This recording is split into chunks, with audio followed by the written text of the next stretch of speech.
Hello everyone, I'm for Fiiber buying it today and welcome to the Sibling Rivalry Part 2. This is the camera comparison video between the Vivo X100 and the iQOO 12. So recently I did the battery drain test comparison, the performance test comparison between the Vivo X100 and the iQOO 12, and deservingly so, iQOO phones are mostly known for their performance prowess. iQOO 12 won in that video. But this one is a different ball game. This is Vivo's territory, the camera performance test, and Vivo phones are known for their camera. So the main question is, can Vivo redeem itself in this video, and can it come out on top and like beating out the iQOO 12 in this camera comparison video? So that remains to be seen. So this right now is a selfie video shot in 1080p 30 fps. So Vivo does give you the option for steady video on the front camera, of course electronic stabilization. So stabilization wise, I definitely feel Vivo X100 does a much better job. Even when it comes to the skin tones, I feel Vivo X100, let me just see, yeah, Vivo X100 does it so much better. The skin tone looks better on the Vivo X100. But you guys also let me know your thoughts. Which video feed looks better to you? Do you think iQOO 12 is doing a better job here, or do you think the Vivo X100 is doing a better job? Let me know all your thoughts in the comments. Audio, stabilization, colors, everything. Which phone do you think so is the better one when it comes to selfie video? Let me know all your thoughts. And of course, before we get on with the rest of the camera comparison, consider hitting that red subscribe button for detailed tech videos, and also turn on the bell so that you don't miss any of our latest updates. So without any further ado, let's start the camera comparison.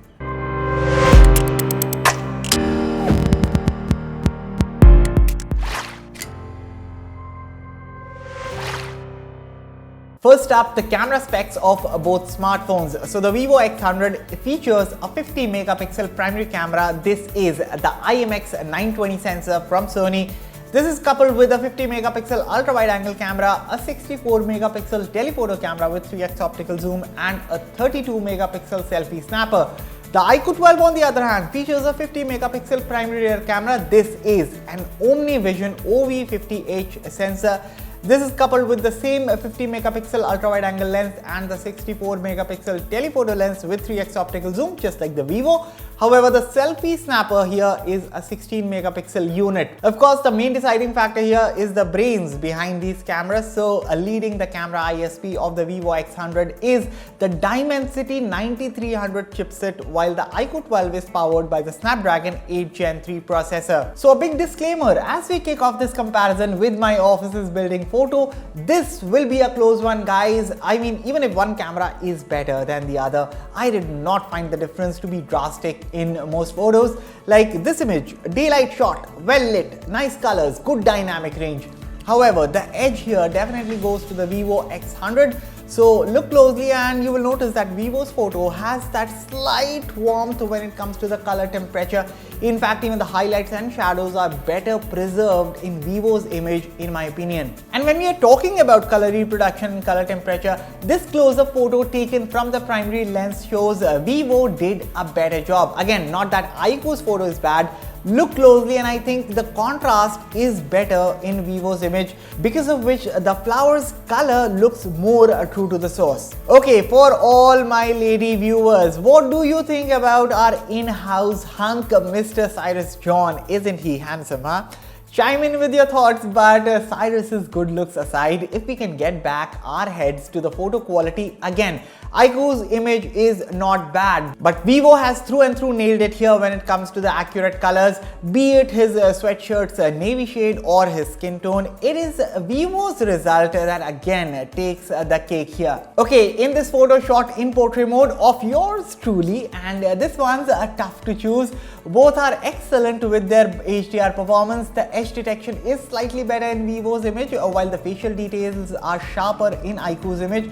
As I said, it is tough to choose here because unless I'm not pixel peeping, I think the details in Vivo's image is just about right, and my skin tone actually isn't as wheatish as seen in iQOO's photo. Finally, the last image from the primary camera shot indoors, and you see, again, I just mentioned about the skin tone, right? Once again, not only does Vivo give a more true to the source output, but even if we look at the other aspects like the just about right sharpness or my sweater's color is properly exposed, something that looks crushed in iQOO's image. Okay, now let's look at how the 3x optical zoom telephoto lens performs. So this right here is a scene shot from both phones in 1x. Take a good look.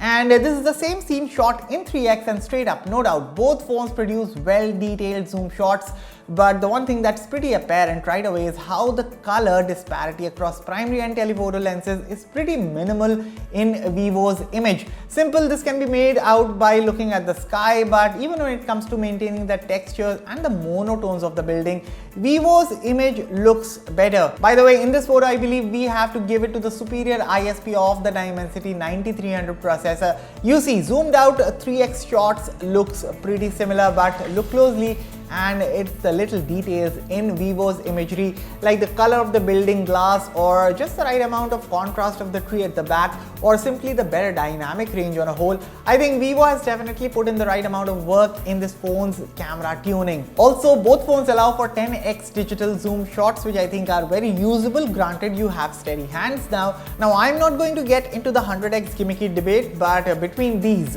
Vivo's image looks a tad bit sharper than iQOO's. Do you agree with me or not? Let me know in the comments. Okay, on to the ultra wide angle lenses, and first up, take a good look at this photo shot in 1x. Exposure wise, in terms of white balance and contrast, Vivo's image does look better again, but the same scene captured from the ultra wide angle camera. First up, I think the ultra wide photo looks better to me than the primary photo. I am talking about the iQOO here alone when it comes to the skin tone and contrast, but comparing iQOO's image to Vivo's, and the X100 nails it with better dynamic range and better handling of the highlights and shadows, something that is pretty apparent if you look at the tree behind. Alright, on to the selfies, and I think this is the closest both phones get in terms of results. Very similar output that at this point it is going to be nitpick if I choose one over the other. Still, objectively looking, over sharpness in details makes the skin texture slightly smudged upon zooming in on iQOO's image. The color tone looks very similar on both, but because of the very slight natural depth of field, I will once again give it to the Vivo for the better image. Similarly, in this portrait selfie as well, the same thoughts that I just mentioned for the previous photo. By the way, the Vivo X100 handled the background blur better here. On to the shot of my office building at night, and honestly, with night mode, both phones do a fabulous job in producing a well-lit image that is detailed and has good dynamic range. Of course, both cameras need some tuning in working up the shadows in terms of better illumination, but on a whole, both images look fine and noise-free, and I think that's the best part. However, when it comes to clicking human subjects, yes, the iQOO 12 as always amps up the sharpness, and it also looks a little bit of contrast would have made the photo better, but this is what Vivo X100 has already done with its image. Of course, zooming in, and you won't call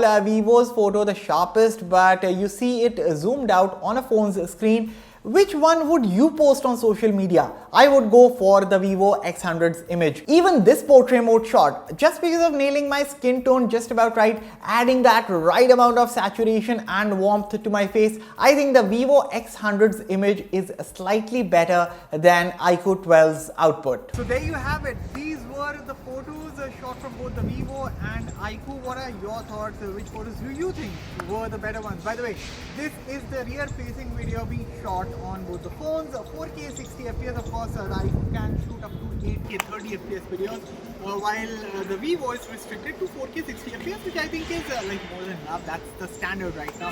This is the kind of quality that you get. Again, it all comes down to the color tone. Which one do you prefer? Do you prefer Vivo's color science, or do you prefer iQOO's color science? That is for something that you need to decide. But I think still, you know, when it comes to the contrast, the skin tone, the saturation, the overall white balance, I think so Vivo does a tad bit better job over the iQOO 12. Rest, you guys let me know your thoughts. Which phone do you think is the better one when it comes to the camera performance? My pick would be the Vivo, but yes, iQOO does come a close second. And why am I going backwards? I don't know. But yeah, I will catch you all in the very next one. If you want to see any other camera comparison or any other full comparison, let me know all your thoughts in the comments. And take care, and I'll see you soon in the next video.